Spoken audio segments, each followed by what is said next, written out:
Welcome to the Rich Life Recipe with myself, Jason Scott, my co-host with the most S, Alicia, Shiro, and a very special guest. Now, normally I'm the one that does the big bravado opening where I explain all the reasons why you should care. And let's be honest, that is the only reason for an intro, is you need that voice of God reminding you of the importance of every single side of what you're hearing. But today we're going to allow Alicia to come on in and explain why you should care and why this is such a special episode, why we're so excited to have this human on the Rich Life Recipe. Alicia, without further ado.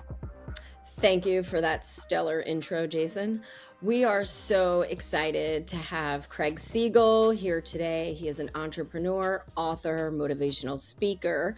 But the most interesting thing is Craig was working in the finance world prior to this newfound success. His specialty is mindset, self-awareness, and actionable strategies to help people transform their lives. And we are so excited to hear more about his recent book that he's launched that was on the New York Times bestseller list. So without further ado, welcome Craig to the Rich Life Recipe. First of all, thank you for the unbelievable introduction. No place in the world I'd rather be than right here with you guys. Let's have some fun. Let's go deep. Let's get nuts. Love it. Absolutely love it. Well, let's begin with the elephant in the room. For those across the pond, and that being the two of you, your name is Craig. On my side of the world, your name is Craig. Explain this to me. Why? Why do the Americans have to take letters out? Why are you Craig over there, but you're Craig over here? But by you, it's Craig? Yeah. Like I told everyone that you were on the show and people were like, oh my God, I love Craig. I love Craig. I'm speaking to Alicia. She goes, don't forget, we've got Craig tonight. And I was like, wait, who? No, we've got Craig. She goes, yeah, we got Craig. I'm like, right, we're going to start with that. Why is there a Craig and a Craig? You know what? That's a fantastic question that I'm now very curious about myself, and I plan on doing a deep dive to get to the bottom of it. Please do. Please. That'll be the first rich ingredient we give you is why is your name different depending on where you are in the world? I'm on the now, case. You've got a hell of a backstory besides your namespace, right? I'd love a small origin beginning where you found yourself when everything changed. Take us back to that moment, whether it was on the floor, in the office, in an elevator, speaking to someone. When did everything change? When did your own symphony begin? Oh man, don't make me go back. I think a good place to start to give your listeners some context is right before the pandemic. I had spent a career on Wall Street. I wasn't one of those kids that knew what I wanted to do growing up. I was infatuated with different things, but it was never really organized or focused. And so when I graduated college, I was ambitious and I thought money was cool. And I lived in New York. So I went to Wall Street. And that's when I started to become really a man, start to develop responsibilities, accountability, but also worth noting, I also stumbled upon personal development at the same time. And I was just blown away that there was a way that you can develop who you are, who you've always been. So if you weren't so confident, you can actually change that. You could acquire self-belief. You can cultivate habits that make you more successful and help you look at the world from a more enriching perspective. And so I became obsessed with that and started to build my life on Wall Street. And I was there for 13 years. And I had a lot of success. And I say that in quotations because I was making money and had some nice things. And at that season of life, that's what I attribute to being successful. I was a little bit more unenlightened then, but I wouldn't change a thing on my journey. And then eventually I began to outgrow Wall Street. I wanted to do something more meaningful with my life. I wanted to make more of an impact. And it occurred to me that all the things that we chase on the journey that are materialistic, such as money, cars, penthouse, pretty girls, whatever the case may be, at the end of the day, those things are just temporary sparks. They leave you empty. And so I got very curious about something that might be more fulfilling and lasting. And I started running a bunch of marathons, a little bit of a rock bottom season, if I'm being honest. A couple things happened at once. And I was kind of looking for an outlet and a way to really find myself. And for me, running was very uncomfortable. And so I leaned into that and I started to become very good and very fast. but I was still at my career. And then fast forward to pandemic. I shut down my office. The world kind of stood still. I thought we were going to be on lockdown for 2 weeks. And so when I got really quiet and I really connected, I would say, creator, someone else might say God, source, divine, whatever your thing is. I started to get downloads because I wasn't distracted really for the first time ever. And it occurred to me that personal development that I was obsessed with was more than just a passion. I believe this is my assignment. And so I started to get ideas about building a brand, CLS, and really stepping into the personal development space. And I didn't want to just do a thing. I wanted to do it well. One of my superpowers, and we could dive into that, is to think really, really big. And so I created this vision about kind of attacking this industry with no experience, no celebrity friends, no online presence, nothing, from a 10-lane highway, utilizing each lane to represent impact or do business, such as coaching, speaking, podcast, book deal, TED Talk, all the things. Then I reverse engineered and I had that moment. Can I really do this?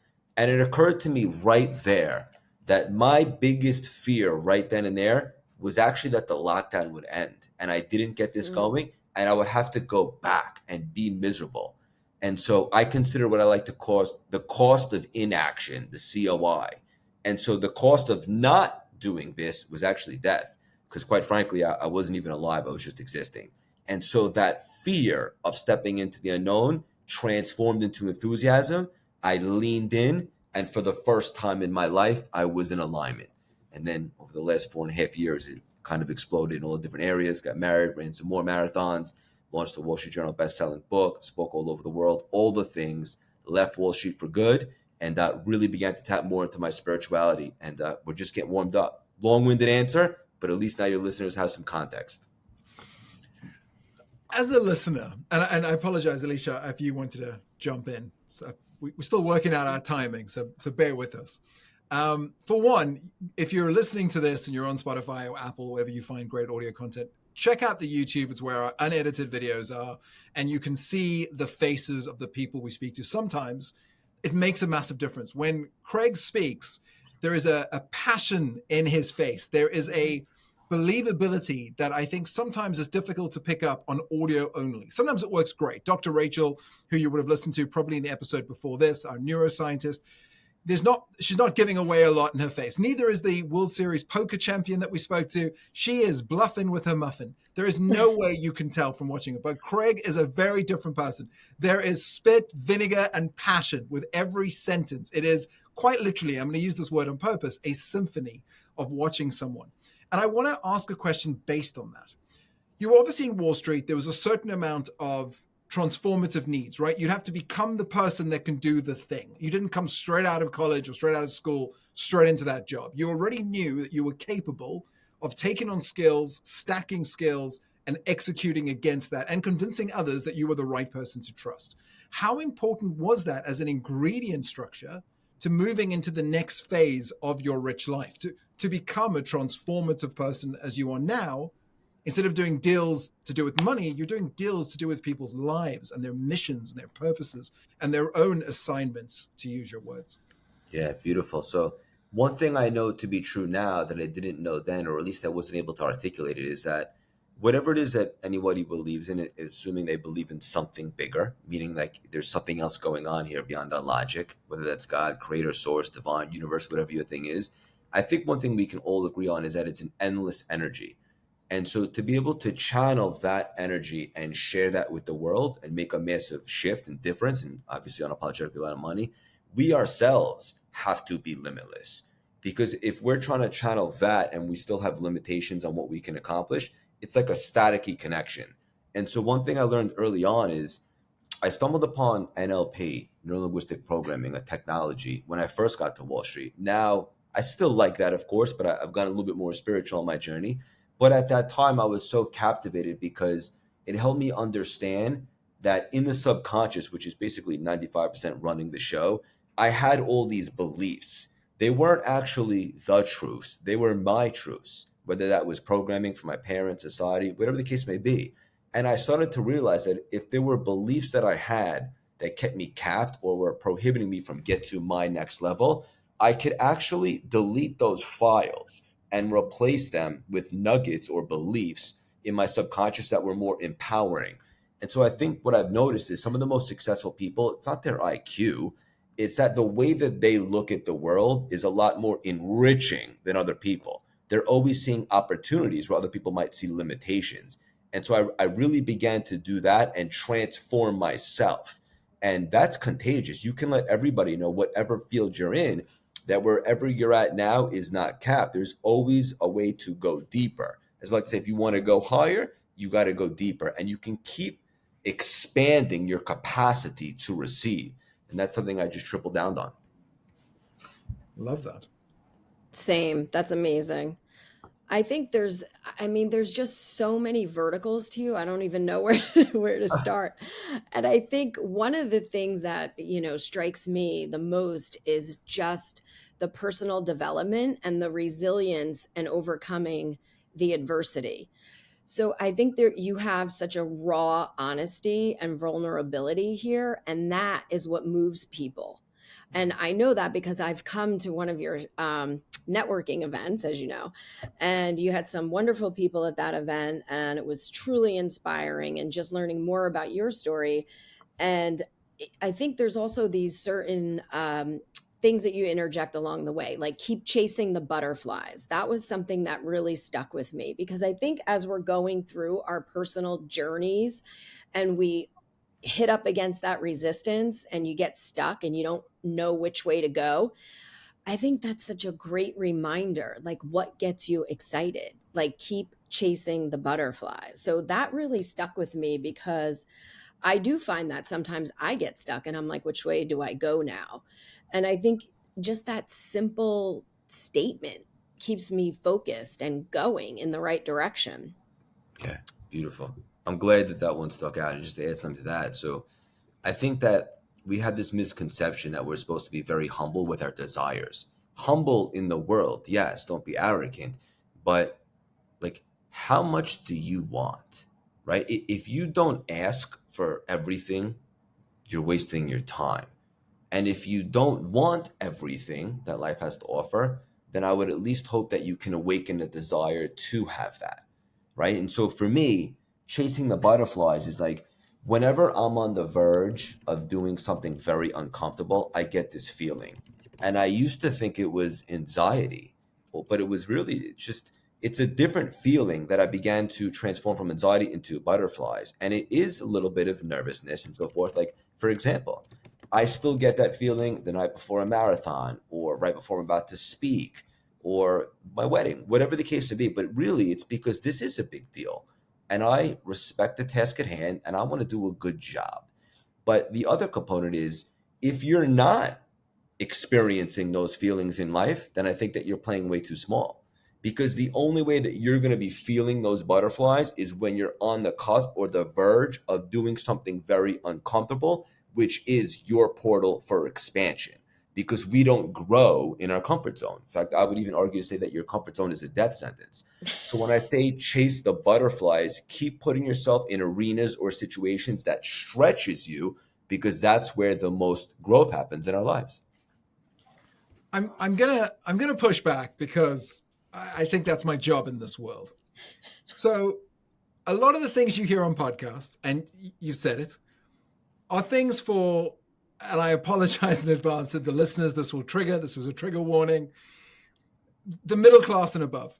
If you're from poverty, and I'm from abstract poverty, we grew up in tin houses in Southern Africa during the apartheid as a poor white, less than 10,000 poor white people in the whole of Southern Africa, with over 44 million people population-wise.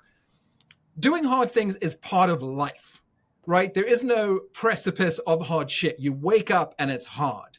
It's cold, you're sleeping head to toe. It's hard to get up. It's hard to go to work 7 days a week. It's hard to sometimes get up because you've been drinking, because the only way you can forget how painful your life is or how hard and tough your life is. A lot of the time when people say things like, get in a cold shower, it's hard. That is the least of our problems. Most of us grew up where we only had cold showers. And that is not a difficult, I have multiple sclerosis. I face pain every day. The idea of I have to put on my shoes and go for a run for 10 miles to feel pain would be a wonderful thing. It means I chose pain. Pain didn't come choose me. A lot of times people say to me, why do you have a tattoo? And I said, because that's the pain I got to choose. Unlike the bullet hole through my chest, that was put upon me when I grew up in the areas that I grew up. And I think like I read through your website and I read through your stuff, and I love that you were so sort of straightforward about your own piece. But I think we're missing a piece sometimes, which is it's not always about the obstacle is the way. It's not always that the only way to transform as a human is to go through the pain. Some of us are feeling pain all the time. What we're looking for is that glimpse of hope. It is that butterfly in a place where there are no butterflies. It is believing that a man like you could go from a very powerful, strong position in a first world country where great things happen all the time, but actually purely from desire, from motivation, from something special inside themselves, connected to something far bigger, to use your own words, can change anyone's life, no matter which position you are, no matter where you are, first world, second world, or third, or developed or underdeveloped, to use the new words that we now use. What would you say to someone out there right now that doesn't have perhaps all the different attributes you already had and doesn't need to go looking for the hard things? Their life is a hard thing. What they're looking for is a window into something easier. First and foremost, a shift in consciousness, right? So for someone that's going through a lot of obstacles and challenges like that, I imagine it's easy to fall back into victim consciousness, right? Which means poor me, or good stuff doesn't happen for me, and so forth. And from that consciousness, we're always looking at the glass half empty, and we're unable to be connected to, I would say, source and so forth. And so you always want to be proactive. First and foremost, take responsibility for your life. Even if you're going through a lot of stuff, it's that mentality that no one's coming to save me, so I got to make a shift here. And I know this is probably not the answer you were expecting, but spirituality is something that we can connect to right now. We don't need external things. We don't need a handout. We don't need anything. We just need to shift our consciousness. And if we can go deeper and really form that connection, then we can start making changes. And then the things around us will begin to change. Love that. Right? So even things like looking to identify your negative tendencies. What are you here to correct? Maybe from a previous lifetime, different conversation. But there's always things that we have that we can transform and correct. And that will then lead to other things happening, in, as I would say, in our movie and so forth. And so for those people right now that haven't really subscribed to this, and like, that doesn't really make any sense. I'm poor, or I grew up here and I just have no opportunities. Well, right away, taking responsibility for the situation, even if it's not necessarily your fault, and going deeper with that connection. How can you shift your consciousness to right now? What can you start correcting? What kind of attitudes or judgment? How can we resist the temptation to feel sorry for ourselves and give in to the ego? And just by doing that, all of a sudden things around us begin to change. And for anyone that's listening right now, it's like, that sounds pretty woo-woo, Craig. I don't know about that. All I could say is test it out. Mm-hmm. I love that. That's a great answer. It wasn't one that I expected, but it's one I'm very thankful for hearing. Thank you. Yeah, I as well. I think that is something I find a lot of people struggle with that I have recently spoken to. And I do believe personally in a higher power. I do believe in God. But I have come across quite a few people who don't hesitate to say they're atheists or they don't believe in anything. So what would you say to those people? Because when you're dealing with, someone who doesn't think there's a higher purpose or a higher being that is larger than them, how do you address those folks? And then I have a second part question to that, which is more about our podcast in general, a recipe. So for the second part of that, when you're creating a recipe for building unshakable confidence or overcoming self-doubt, especially when you're talking to people in that category who maybe don't believe in a higher power. So they're facing maybe a larger challenge, or they're stepping into a new venture, but they don't have that bigger purpose. What would you say to them? Yeah. So we'll start with the first one. For those people that don't subscribe to the fact that there's something else going on here beyond just this, I would say this to them. Have you ever had an intuition or a download about something? I'm sure everybody, 100 out of 100 people would say yes. And then you went against it. Did it not bite you in the butt? Did you not make the wrong decision? So what was that intuition? What was that download? Where did it come from? That's all I would So ask someone. interesting. And if you're willing to get curious about that, I think that person might be a little bit more open-minded to think that, wait a minute, where did that download come from? And then we can go down the rabbit hole in that conversation. And then the other question was, remind me, because I was so pumped up about the first one. How do you Yeah. eliminate self-doubt, fear, and So, insecurities? right, like what recipe would you give to our listeners for building unshakable confidence and overcoming self-doubt, whether it's they're facing a big challenge, or maybe it's a new venture, or of course, because they don't have that higher power guiding them?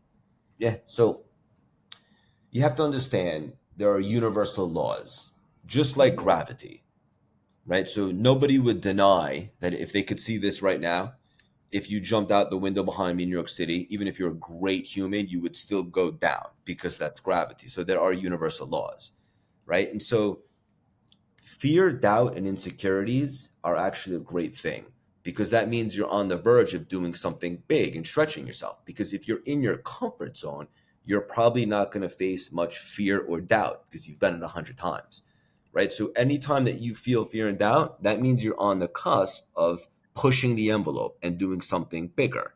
Here's what I know to be true that are universal laws.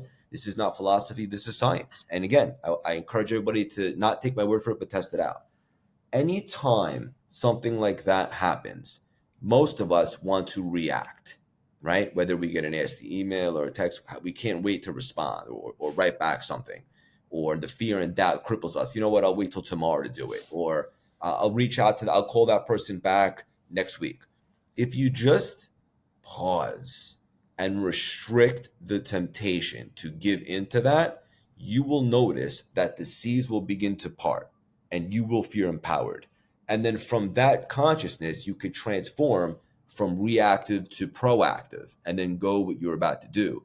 And the interesting thing is I would say reveal more light. But what I mean by that, to kind of make it a little bit more practical, is you can be connected to more blessings and miracles when there is obstacles like fear, doubt, and insecurity, and we have the tools to overcome them. And you actually can achieve and expand more by doing that than if they weren't there in the first place. So get excited when you feel the fear and the doubt. It's great. It means that you're probably on the right path, or you're about to do something scary, or maybe you don't have experience. And then just don't give in to the temptation of succumbing to it. And then pause, watch when things begin to dissolve a little bit, and then proactively do what you were going to do anyway. So you have to have that desire and also the willingness to recognize when it comes and not succumb to that. But you can give people the tools all day, but you have to have the willingness to be able to face it. And on the other side of that is always a tremendous amount of growth. Love that. Earlier in this episode, I gave everyone a trigger warning. I'd like to teach you a new concept called a glimmer. A trigger is seeing something that will react a negative response. Most of us are familiar with it. At some point, a Karen has said something to upset us and we've attacked. We've got that email, that text message, and we've immediately responded. And the power is in the in-between. But there's a secondary power, one that Craig explained, which is noticing all the great things. That's a glimmer. What you just had earlier was a glimmer. Craig gave us a bunch of reasons why we should take that moment, why we should gain back our control, why we should look to take on more, to feel our gut, to feel what's going on, to notice the download when it's coming and respect it and action accordingly. That's definitely one of the biggest takeaways I've got. And I'm hoping as you continue this episode, and we're about halfway through, you start writing down the glimmers for you. What are the moments for you that resonate, that make you think, wow, that makes a massive difference to the way I see the world? One of the other things he said was, no one's coming to save you. And that's something I used to have written above my bed on my wall. There was, no one's coming to save me. No one is coming in here to make a difference. I need to do the work. And a lot of the time, my hopes and dreams were dressed in overalls called work, and I didn't want to be a part of it. I wanted to manifest and cut things out of books and stick them on walls and think that the world would change. But it was in doing the work. And that was something that I picked up on your website, was these different programs, these different opportunities to do the work. Was that something that seemed obvious to you because you had done the work to make the change? Or was it something that came secondary? You tried one thing and found another to be more successful and more obvious? So before I really tapped into all the spirituality, I was very masculine, very practical, always the hardest worker in the room. If I wanted something done, I'd do it myself. And that got me pretty high in life. But that type of conscience can only get you so far because at some point you have to relinquish control and I would say let the light and realize that there's a partnership here. And so even God said to Moses, stop praying and get moving, right? So I believe more than anything that we're in a partnership and so forth, but you have to activate the desire and make stuff happen, and then it's a partnership. You can't just sit on your couch all day and manifest. I think that's one of the things that was missing from the book The Secret, which I love, and a lot of those authors have become good friends of mine. But I think it's universal that a lot of people recognize that, yeah, they forgot that you actually have to do stuff. It's not just the law of attraction. I think it's more the law of resonance, meaning you attract what you are, and you got to get up, waken that desire, and do stuff. And so I was always willing to work. That wasn't a problem for me. It was when I began to marry the practical with the spirituality that I was really able to quantum leap and go to new levels. Because I think the masculine, the practical energy, give me the strategy, the tactics, that can only get you so far. But if you want to start creating consistently blessings and miracles, you have to marry that with also the feminine energy and be able to receive and allow. So that sweet spot for me was a game changer. I love that. Yeah, There's a same. great, I went to a Jewish school, even though I'm not Jewish, which was a big shock at everyone, given how crazy curly my hair is. And I remember once my best friend at the time, a guy called Hayden Gravonsky, he came over and he said, I can see you believe in what you're doing, Jason, but you're not putting in the work. And I said, no, I'm struggling with this idea. And he said, there's this wonderful man who goes to shul every week and he prays to God. Why haven't I won the lottery? Why haven't I won the lottery? Year after year, my daughter needs the money. My house needs the money. Think about the things we could give back to the community. Lord, give me the money. And one day a booming voice echoes throughout the shul. Avi, buy a lottery ticket. And I think the important thing that always resonated with me to this day is it's a two-sided piece. The one is wanting it, connecting to it, believing it, realizing you have to change to become it, getting a community behind you to help you becoming, finding accountability, finding a shepherd, like the Japanese say, when a student is ready, the teacher will appear. But then there is doing the work, the steps, the buying the lottery ticket, plus the belief that something great will come from the lottery ticket that makes the big difference. I love it. Do you have a story or something you'd like to share that has helped you as you've moved through your own journey? Yeah, I could share some stories. I think people really need to understand that we have to transform from reactive to proactive, right? So behaving in a proactive way is like turning the light on, the light bulb in a dark room. You instantly become a magnet for what you desire to manifest. And if you think about like history, it took Edison, I believe, don't quote me on this, 10,000 times to turn on the light. And how many times do we try in our life? Once, twice, and then we give up. Like, oh, it's too hard. It's too difficult. It's too late. I'm too old. It's a saturated space, right? But you got to be proactive and make stuff happen and get off your butt. And like I said, awaken that desire. And for anyone right now, because I like to make sure that this connects with everybody.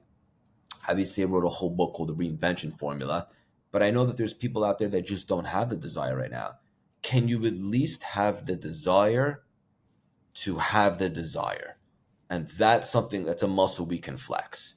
There's got to be that. It's one of the, I don't know if you can teach that. You could teach almost anything, skill sets, but you got to want, you can't want it for someone more than they want it for themselves. Yeah. Right. And so I love that it's said above your bed, no one's coming to save you, because it's interesting that almost sounds contradictory, right? Because I believe in creator and so forth and God, but you don't want to rely just on that. You want to showcase that you do have a willingness, that you do have a desire, and then that partnership will open up more blessings and opportunities than you ever thought possible. Money, fulfillment, abundance, all that stuff.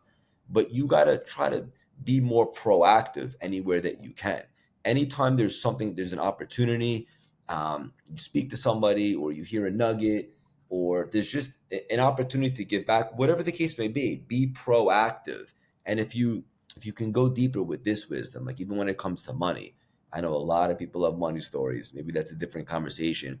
What they don't realize, it's just energy. And the way that you behave towards the energy that is money, it's going to behave towards you. So if you think it's scarce, if you just want to hoard it, you don't want to spend it, it doesn't want anything to do with you. That's why you keep chasing it away and scaring it away. So you want to transform from being reactive to proactive with your life. And the metaphor that I can give is, it's like turning the light bulb on in a very dark room, and all of a sudden you just become a magnet to manifest all the blessings. I love that. And I think the reactive to proactive resonates with me, because I was always saying during the pandemic, when I used to do my speaking engagements, that it's always better to be doing something than doing nothing. It's just put something into play, put something into motion, and let that drive you. Because I think it is hard sometimes for people to want to do more, or like, I always say I hate the word content. And whenever I hear it, it just makes me think lazy. Mm. And, maybe that's not the same meaning for everyone, but I feel like being content is the worst thing you could be, because it just doesn't motivate anyone. When you are content, it's like you're satisfied with the way things are. And if you are, great. But I feel like for most of us, we want to keep learning. We want to keep growing. And I think that's just an important process of your well-being in general. Speaking of well-being, what would you say are your daily practices for keeping health, wealth, and wisdom at the forefront? What do you do on the daily? Maybe it's because I'm a Taurus, but I'm very regimented. I'm very organized, very structured, which is a little bit the opposite of my wife. But for me, every morning when I get up, non-negotiable, I give myself 2 hours to charge up. Let me explain. So whatever time I have to wake up, I'm going to make sure that I wake up 2 hours earlier, because I'm pouring into people all day, whether it's speaking, coaching, teaching, educate, whatever the case may be. So it's very important for me to have a full battery, because I know all day I'm giving this my all. And then at the end of a long day, my body's a little tired, but I can't wait to wake up and get back at it tomorrow. As opposed to my previous life when I was on Wall Street, where at the end of a long day, I was depleted. And that's a different type of tired. And real quickly, if anybody feels like that at the end of a long day, it's a good time to reassess, because you're probably not in alignment. And so for me, what the heck do I do in those 2 hours, right? I'm sure everyone's thinking, well, first and foremost, coffee. Love a good cup of coffee in the morning. Just something spiritual and beautiful about it. I'm always like going over I like to call it to conquer list for the day, a lot of the things that I have to do and I'm excited about. And then I'll make sure that I spend at least an hour. I would call it sharpening the axe, whether it's reading, studying, listening to an audiobook, whatever the case may be, just getting myself in a really, really good, exciting state. Take care of that, do a couple things, and then work out. 7 days a week. For anyone that's listening, maybe that's a little excessive for you. For me, the workout isn't as much about the physicality these days as it is just conscious, right? Mindset, get that edge, set the tone for the day. So I love to do that. 2 hours, then work out, take a shower, maybe walk the puppy, and then hit the day, hit the ground running. But it's very, very important, even if I'm traveling, that I give myself the time that I require in the beginning of the day before it kind of gets nuts to really charge up and get my battery full. That's non-negotiable for me. And so because it is, I create that extra time. Love that. For those brand new to the show, make sure to listen to episode 1 where we talk about content. Alicia and I have very different beliefs in being content. I am very content and I have no wants at all or needs. Every day is a bonus day and I'm very thankful for every single moment that I get. So make sure to listen. So be very clear. I also have a very similar morning routine, which is quite interesting. I wake up, I take 2 hours, it's block booked. It's time for a slow breakfast, good coffees. I look at what I'm planning to do. Same as you, I feel that if I am giving out of my cup all the time, then I empty very quickly and I'm no good to anyone.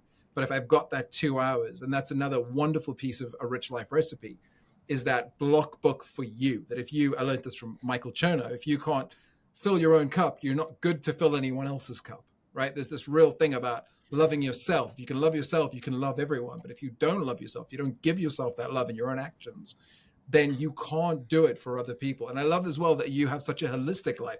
Walking the puppy, fitness, coffee, something given to yourself. Some, I assume there'll be some time with the missus.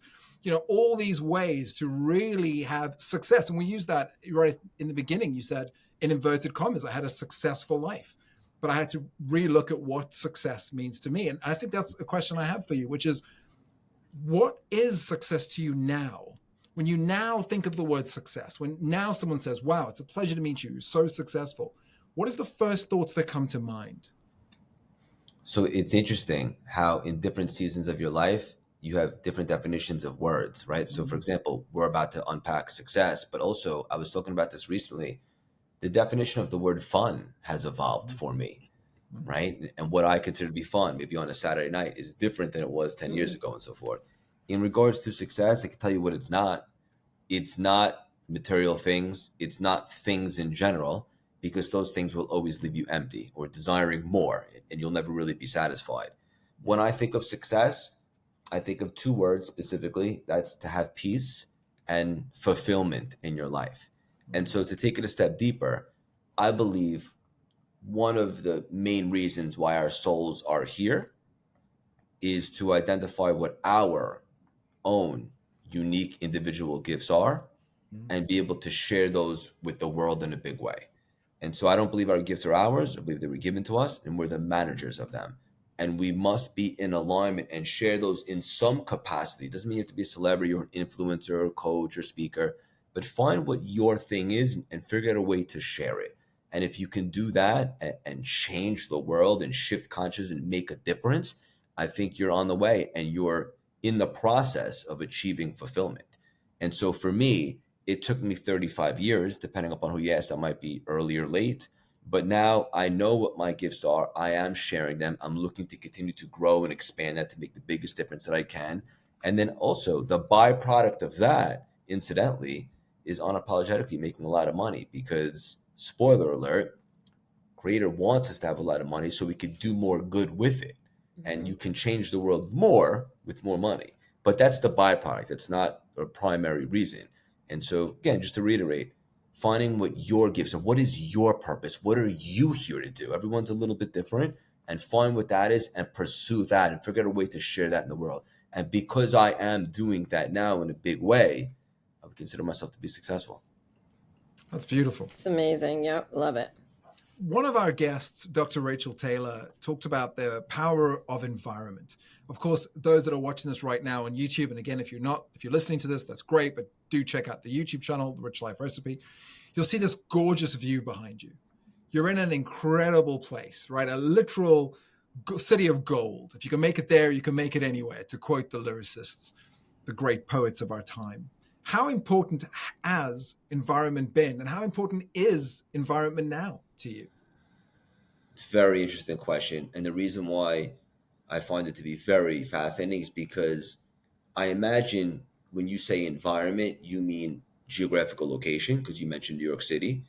And that is important. But the truth is what I do now, I could do this from anywhere. And so more so the geographic location is the community, the people around me, the support system, the people that I spend the most time with. And so I'll be vulnerable with you guys, to be honest. I love New York City. I grew up here. There's always going to be part of New York in me. But I don't love the cold anymore. I got to tell you, walked my puppy this morning. I think it was 20, feels like 5. Alicia, I'm not sure if you're here right now, but it's violent. It's brutal. I know, it's miserable. Yeah, it's the cold one. Cold. I don't know if I need that to continue to make an impact. I could do this essentially from anywhere that's warm and nice. But I would always like to have a place in New York, because I feel like there is a special energy to it. And as cliche as it sounds, if you can make it here, you can make it anywhere. I believe that, because there's a lot of people that are very hungry and ambitious here. And although I'm not big into competition these days, I prefer collaboration. There is something to be said about people getting after it, right? It's why you probably have better workouts in a public gym than in your own garage, because you see people and it's a contagious energy and it takes you to another level. So I don't know how important now the actual geographic location is. But I will probably test it out soon, because I'm considering getting a place somewhere else and maybe being a snowbird.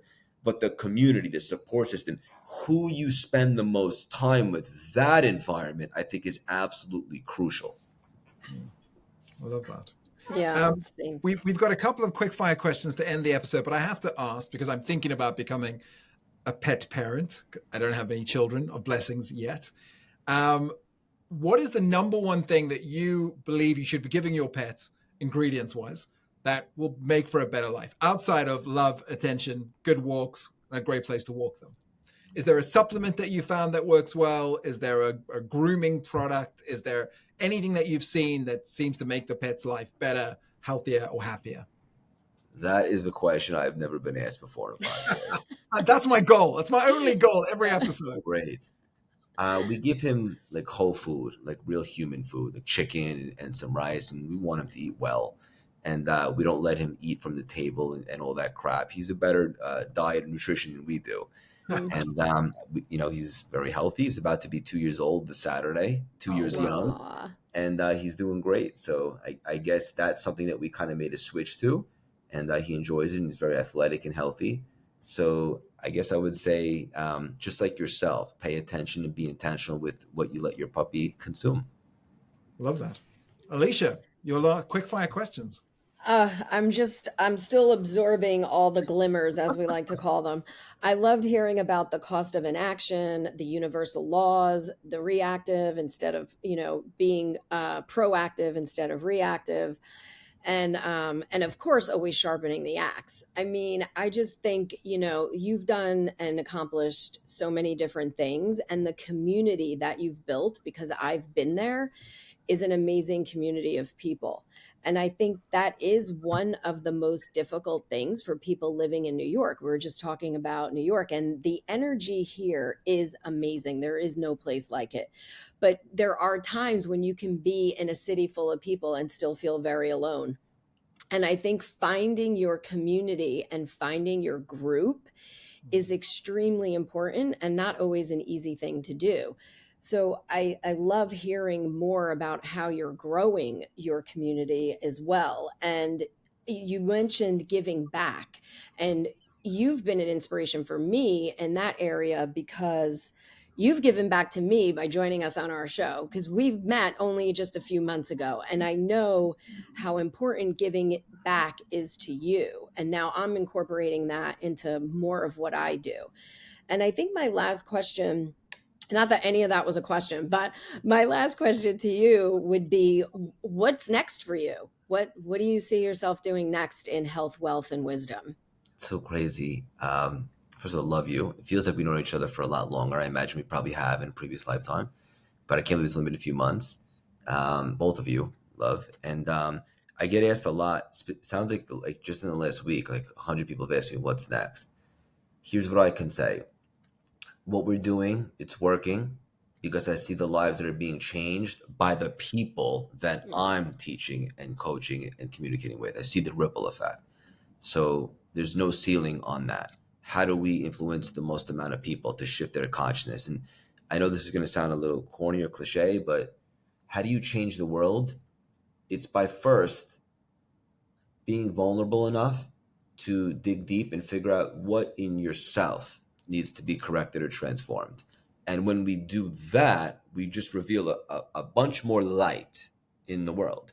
And if everybody just did that at once, it would be a lot better of a place. It wouldn't be like this craziness with the politics and religion, and everyone wouldn't be so divisive. So I would just encourage everybody to really work on yourself. That's the best thing that you can do.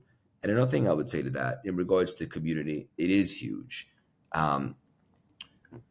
Get around people that want to do big things, that want to do good things for the right reasons, and stick with them. And also, I would just add on, I know we kind of talked about this earlier in the conversation, but it feels important to just reiterate, and that is cultivating a patience for temporary discomfort. Because I believe that the greater the ability to create discomfort, the better the ability to create long-term blessings, right? And it's a place of instant gratification and all that. But really, the good stuff happens when we're willing to be uncomfortable. That's where you really stretch yourself and you can expand your capacity to receive. The last thing I'll say is in regards to what you asked about giving back. For me, I just gave a very unreasonable and uncomfortable sizable donation to something that I feel really connected to at the end of 2024. It's something new for me that I'm very excited about. And I do it for a couple of reasons. Number one, I want to do it. It feels good. But also knowing the universal laws that I do, there's a thing called tithing. It's like a little, Christianity believes in it, and also spirituality. Basically, the concept is you give away 10% of your income, right? But in spirituality, it's really getting rid of all the 10% toxic negative energy that's attached to your money. So if you would imagine a barrel of 10 apples and one was rotten, it's only a matter of time before all 10 become rotten. So you want to get rid of that rotten one and keep the flow going, keep the exchange coming. And so while most people would say, oh, that sounds great, I would like to make a nice donation at the end of this year, that sounds beautiful, I hope I make 2 million so I can give away 200,000. This is what I would like to challenge the listeners with. Think more in the lines of, I want to really, really start my year off with a money goal with how much I want to donate. So let's say you want to donate 200,000 in December 2025. That's a great opportunity to form a really close partnership with, I would say, creator. Okay, I want to give away 200,000. Please bring me the 2 million. That's a big shift, and it's a little bit backwards, but that's actually how the universe works. And it took me a long time and a lot of work to get to that relationship with money. But again, don't take my word for it. Test it in your own way, whatever's good for you. But respectfully, if you're going to just give $50 or test it out, that's not uncomfortable enough for you to really try it. So you want to do something that feels uncomfortable, because that's how you build a certainty consciousness. Giving without condition, without side effects, without knowing what's coming back. That's how you build certainty. That's a lot stronger than a self-belief and a confidence. And a certainty, in other words, is like a knowing or a trusting. And it doesn't really get more powerful than that. Gold. That was literal gold. That is absolutely. I think we're going to end on that. Although I'm going to ask one more Jason and Scott ridiculous question. With hair as amazing as yours, why do you have that haircut? Explain to me. You've got this beautiful. I saw you running, and your hair was like in the wind, and I was thinking, is he purposely just showing everyone I've got perfect hair, so I'm going to shave it short, masculine, manly? Or is there some sort of aerodynamics that I'm unaware of at this point? If my mom or my wife heard you say that, they would pour the gasoline on the fire. They'd be, see, Craig, listen to him. I don't know. It's gorgeous. You got gorgeous hair. Maybe it's time to expand the hairpiece. And maybe try something a little different and grow it out. So I'm open to it. So thanks for saying that. I do happen to have good hair. So maybe we'll explore that. We look forward to it. I know I speak for everyone that's seen you on social media and everything else. It's just glorious, and it hurts us, those that have insane hair. So we want to thank you again. There's so many moments. We've got this incredible woman, Sophia, who'll be cutting this up. And I know that normally she says, well, where were the magic moments? This whole episode has been magic moment after magic moment after magic moment. Or as we say in the media, value bomb after value bomb, vox pop after vox pop. So we really, really want to thank you. It's we definitely hope to get you on again. We will 100% be coming to any of your events, anything we can help. And being uncomfortable, knowing that it is sometimes best to work backwards to what you want to do, to connect to something far greater than yourself, to notice those downloads, to be aware. I mean, again, if you just sat down on this episode, you're probably going to have to, like Fight Club, watch it twice to realize all the magic that it held. So thank you again. Beautiful. Thank you guys for having me. This is awesome.